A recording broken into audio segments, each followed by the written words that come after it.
Welcome to my YouTube channel grow more plus.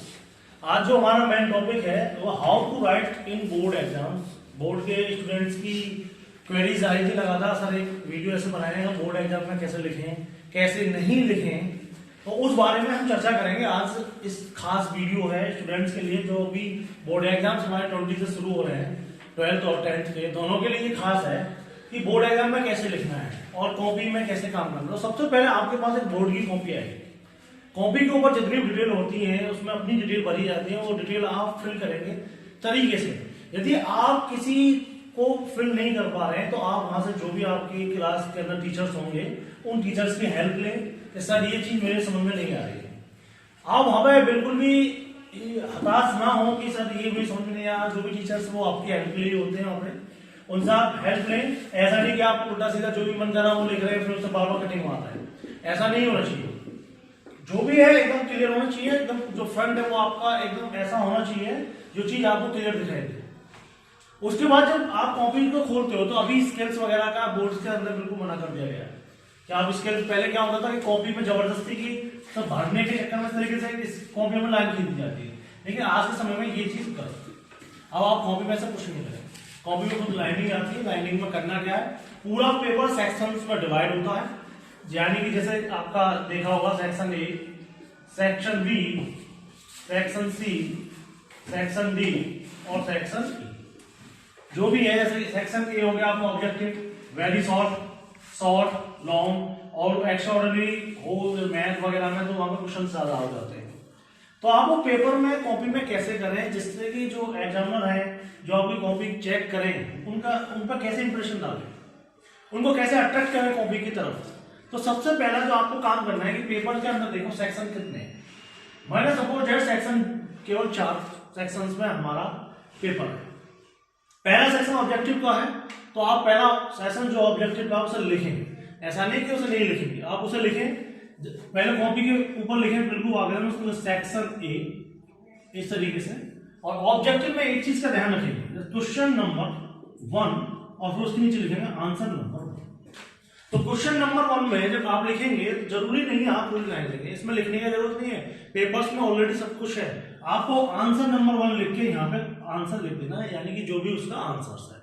Suppose है जैसे कि कोई आंसर आता है कि तारों को टिमटिमाते हुए हमें दिखाई देते हैं तो उस क्या रीजंस है, तो जैसे लाइट ऑफ रिफ्रैक्शन ऑप्शन होगा, लाइट ऑफ रिफ्लेक्शन होगा, ठीक है, डाइवर्जेंस होंगे, का भी ऑप्शन होंगे। तो हमें पता है लाइट ऑफ रिफ्रैक्शन लिखा है तो खाली लाइट ऑफ रिफ्लेक्शन लिखें, ये नहीं कि आप कोई डेफिनेशन लिखा दो। ऑब्जेक्ट का मतलब ऑब्जेक्टिव यानी जो आपके पास 4 ऑप्शंस हैं उन्हीं ऑप्शंस में एक ऑप्शन लिखो, जो भी है उस ऑप्शन के बारे में लिखो। सपोज है क्वेश्चन नंबर 2 हमने इस तरीके से किया, आंसर नंबर 2 एक लाइन छोड़ेंगे इसके बीच में केवल और केवल, और फिर 2 लाइनों में इस तरीके से लिख देंगे, फिर एक लाइन छोड़ेंगे, फिर क्वेश्चन नंबर 3 पूरा लिख देंगे और आंसर। सपोज दैट हमें क्वेश्चन नंबर 3 का आंसर नहीं पता तो हम क्या करें, तो आप क्वेश्चन नंबर 3 आंसर लिख के छोड़ दें। ऐसा नहीं कि आप उसको कहीं बाद में नहीं, सीक्वेंस से चलते रहे, लगातार सीक्वेंस बना के चलते रहे और जो आंसर है उसे छोड़ दें और उसे हल्का सा पेपर में ध्यान रखें। क्वेश्चन नंबर 3 जो है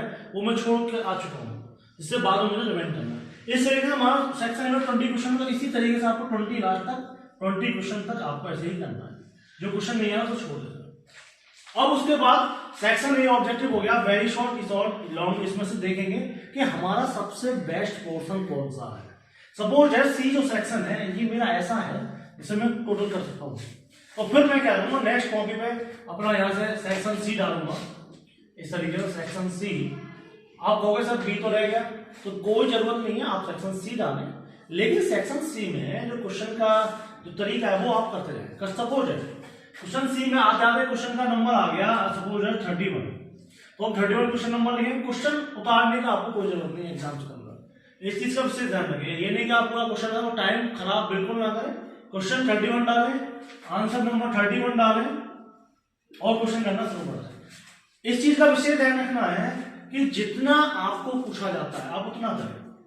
उसने बोला कि ये क्वेश्चन का आंसर मैं 100 वर्ड्स में चाहता हूं, तो आप इसका कोशिश यही करें 100 वर्ड्स में, ज्यादा और कॉपी भरने की जरूरत नहीं है। आप जो मैं फैक्ट्स लिखें, सपोज डेट इस क्वेश्चन में अच्छी फैक्ट आ गई, हमारा ये क्वेश्चन आ गया आपका फर्स्ट वर्ल्ड वार का। अब फर्स्ट वर्ल्ड वार कब से कब हुआ ये चीज देखनी है।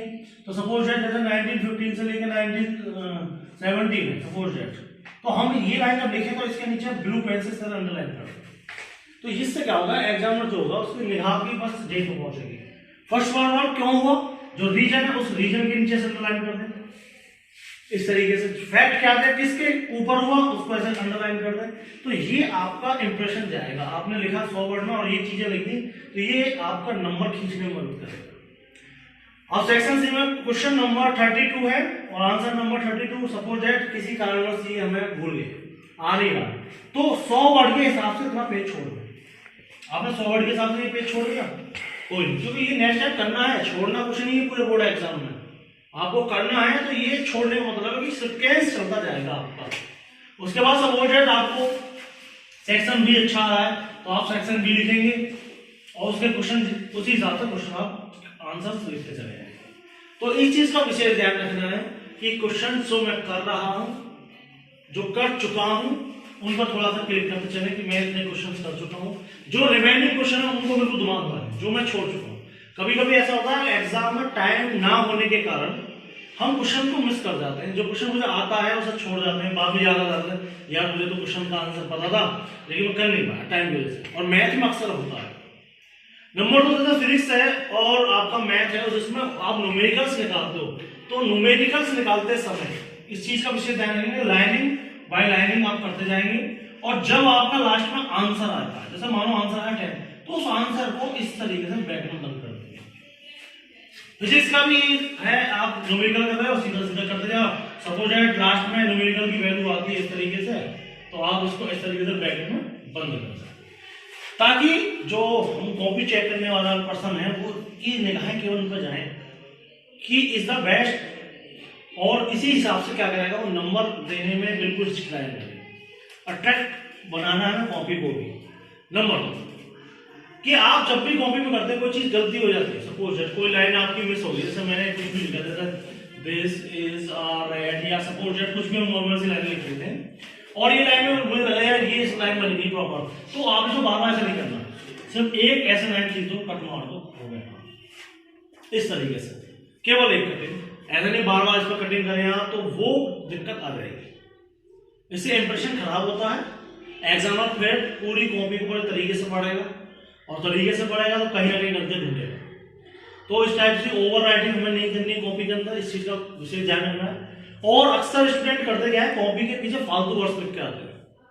कोई अपने फेवरेट एक्टर का नाम लिख दिया या कुछ अजीब चीजें लिख दी, तो इस टाइप के आप ऐसी चीजें ना लिखें, इनसे कुछ होने वाला नहीं है। ये आप सोचते हुए एग्जामिनर आपको पास कर देगा या एग्जाम नंबर ज्यादा दे देगा, तो ये आपकी गलतफहमी है।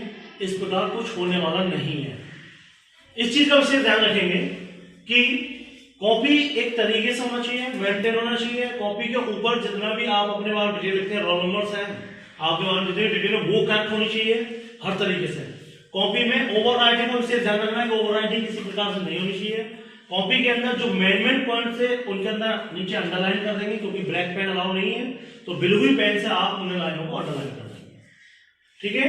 और उसके बाद जितने भी आपके मैथ में, फिजिक्स में और न्यूमेरिकल्स में जो भी आंसर आता है वो हमेशा ब्रैकेट में बंद करना चाहिए, ताकि आपको जो एग्जामिनर है उसका पूरा फोकस आपके आंसर्स में होना चाहिए कि इसका जो आंसर है वो एकदम जबरदस्त है, और नंबर देते समय उसका पेन होना चाहिए। इस चीज का आपको उससे ध्यान रखना है कॉपी में करते समय। और बोर्ड में बिल्कुल भी सबसे बड़ी बात है कि बोर्ड में जैसे मैथ का एग्जाम है, फिजिक्स का एग्जाम है, तो बोर्ड में प्रेशर सब क्रिएट होता है स्टूडेंट के ऊपर कि सर होगा क्या से होगा क्या नहीं होगा। तो आप बी केयरफुल, टेंशन नहीं लेने का बिल्कुल। पेपर पे ये नहीं कि सर बोर्ड का एग्जाम बहुत बड़ा पार्ट हो गया, ऐसा कुछ नहीं है। आप एकदम कूल रहो। कूल होने के साथ साथ आप अपने बस जो आपने अब तक वर्क किया उसको दिमाग में रखो, उसको रिविजन मारो, उसको रिवीजन करने के बाद उसको तरीके से देख लो एक बार, और आराम से पेपर को बड़े माइंड से करो, बिल्कुल कूल माइंड। ऐसा लगना चाहिए ज्यादा मेहनत पेपर कर, बिल्कुल प्रेशर नहीं लेना। होता है प्रेशर जब स्टूडेंट ले लेता है तो जो क्वेश्चन उसे आते हैं वो भी नहीं कर पाता प्रेशर के कारण। तो आप बोर्ड एग्जाम में बेटा ये ध्यान रखेंगे कि आप किसी प्रकार का भी बोर्ड एग्जाम्स के अंदर प्रेशर नहीं लेंगे।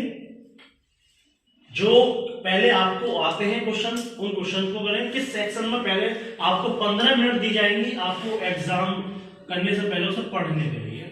तो ये चीज ध्यान रखें, जब आप पढ़ रहे हो 15 मिनट, तो 15 मिनट में कौन से सेक्शन ऐसा है जो मेरा बेस्ट है, जो मेरा कंप्लीट है, सबसे पहले उस सेक्शन उठाएं और फटाफट उस सेक्शन में पढ़ दें।